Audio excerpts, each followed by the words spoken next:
प्रेरितों के कामों का वर्णन। अध्याय 17।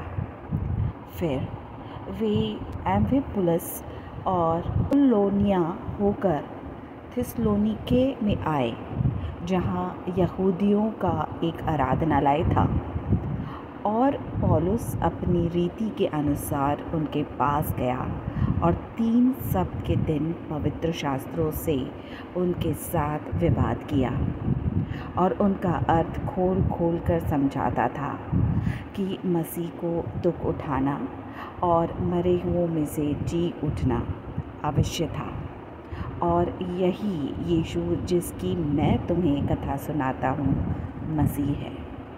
उनमें से कितनों ने और भक्त यूनानियों में से बहुतरे ने और बहुत सी कुलीन स्त्रियों ने मान लिया और पौलुस और सिलास के साथ मिल गए, परंतु यहूदियों ने डाह से भरकर बाजारू लोगों में से कई दुष्ट मनुष्यों को अपने साथ में लिया और भीड़ लगाकर नगर में हुल्लड़ मचाने लगे और यासोन के घर पर चढ़ाई करके उन्हें लोगों के सामने लाना चाहा। और उन्हें ना पाकर वे यह चिल्लाते हुए यासोन और कितने और भाइयों को नगर के हाकिमों के सामने खींच लाए कि ये लोग जिन्होंने जगत का उल्टा पुल्टा कर दिया है यहाँ भी आए हैं।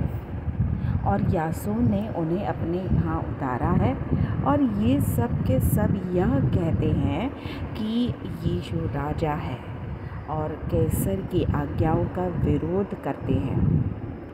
उन्होंने लोगों को और नगर के हाकिमों को यह सुनाकर घबरा दिया और उन्होंने यासोन और बाकी लोगों से मुचलका लेकर उन्हें छोड़ दिया।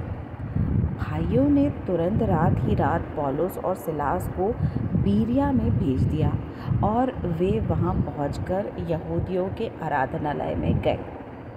ये लोग तो थिस्सलुनीके के यहूदियों से भले थे और उन्होंने बड़ी लालसा से वचन ग्रहण किया और प्रतिदिन पवित्र शास्त्रों में ढूंढते रहे कि ये बातें यूं ही हैं कि नहीं। सो उनमें से बहुतों ने और यूनानी कुलीन स्त्रियों में से और पुरुषों में से बहुतों ने विश्वास किया, किंतु अब थिस्सलुनीके के यहूदी जान गए कि पौलुस बीरिया में भी परमेश्वर का वचन सुनाता है, तो वहाँ भी आकर लोगों को उकसाने और हलचल मचाने लगे। तब भाइयों ने तुरंत पौलुस को विदा किया कि समुद्र के किनारे चला जाए, परंतु सिलास और तीमुथियुस वहीं रह गए। पौलुस के पहुंचने वाले उसे हथेने तक ले गए और सिलास और तीमुथियुस के लिए यह आज्ञा लेकर विदा हुए कि मेरे पास बहुत शीघ्र आओ। अब पौलुस अथेने में उनकी बात जो रहा था, तो नगर के मूर्तों से भरा हुआ देखकर उसका जी जल गया। सो वह आराधनालय में यहूदियों और भक्तों से और चौक में जो लोग मिलते थे उनसे हर दिन वाद विवाद किया करता था। तब इपिकूरी और स्तोइकी पंडितों में से कितने उससे तर्क करने लगे और कितनों ने कहा, यह बकवादी क्या कहना चाहता है, परंतु औरों ने कहा, वह अन्य देवताओं का प्रचारक मालूम पड़ता है, क्योंकि वह यीशु का और पुनरुत्थान का सुसमाचार सुनाता था। तब वे उससे अपने साथ अरियुपगुस पर ले गए और पूछा, क्या हम जान सकते हैं कि यह नया मत जो तू सुनाता है क्या है, क्योंकि तू अनोखी बातें हमें सुनाता है, इसलिए हम जानना चाहते हैं कि इनका अर्थ क्या है। इसलिए कि सब अथेनवी और परदेशी जो वहाँ रहते थे नई नई बातें कहने और सुनने के सिवाय और किसी काम में समय नहीं बिताते थे। तब पौलुस ने अरियुपगुस के बीच में खड़ा होकर कहा, हे अथेने के लोगों, मैं देखता हूँ कि तुम हर बात में देवताओं के बड़े मानने वाले हो, क्योंकि मैं फिरते हुए तुम्हारी पूजने की वस्तुओं को देख रहा था तो एक ऐसी वेदी भी पाई जिस पर लिखा था कि अनजाने ईश्वर के लिए। सो किसे तुम बिना जाने पूछते हो? मैं तुम्हें उसका समाचार सुनाता हूँ।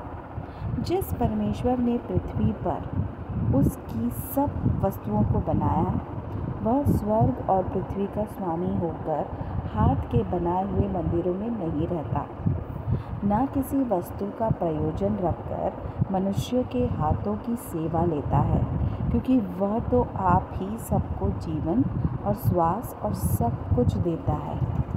उसने एक ही मूल से मनुष्य की सब जातियाँ सारी पृथ्वी पर रहने के लिए बनाई हैं और उनके ठहराए हुए समय और निवास के सिवानों को इसलिए बांधा है कि वे परमेश्वर को ढूंढें, कदाचित उसे टटोल कर पा जाएं, तो भी वह हम में से किसी से दूर नहीं, क्योंकि हम उसी में जीवित रहते और चलते फिरते और स्थिर रहते हैं। जैसे तुम्हारे कितने कवियों ने भी कहा है कि हम तो उसी के वंश भी हैं। सो परमेश्वर का वंश होकर हमें यह समझना उचित नहीं कि ईश्वरत्व सोने या रुपये या पत्थर के समान है, जो मनुष्य की कारीगरी और कल्पना से गढ़े गए हो। इसलिए परमेश्वर अज्ञानता के समयों में आनाकानी करके अब हर जगह सब मनुष्य को मन फिराने की आज्ञा देता है, क्योंकि उसने एक दिन ठहराया है जिसमें वह उस मनुष्य के द्वारा धर्म से जगत का न्याय करेगा, जिसे उसने ठहराया है, और उसे मरे हुओं में से जिलाकर यह बात सब पर प्रमाणित कर दी है।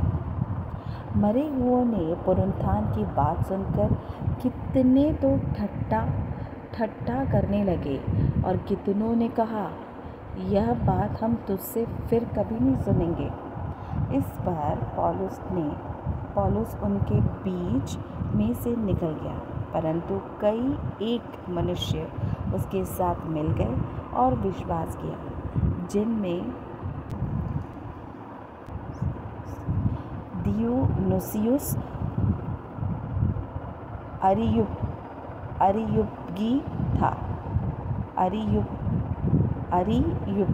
था और दमरिस नाम एक स्त्री थी, और उनके साथ और भी कितने लोग थे।